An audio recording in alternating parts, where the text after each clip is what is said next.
What steps can I take to fix overwatered rice?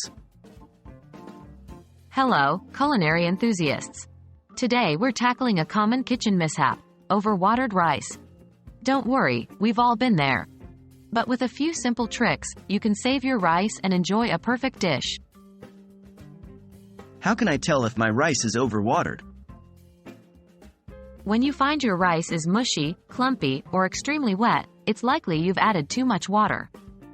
Your pot might still have a lot of water left even after the cooking time is over. This is a clear sign you're dealing with overwatered rice.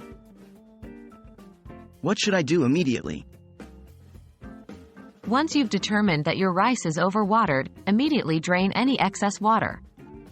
Be careful not to burn yourself, as the water and steam will be hot.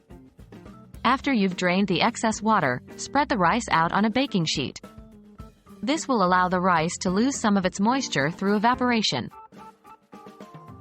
Can I save my overwatered rice? Yes, you can. Here's a quick step-by-step guide.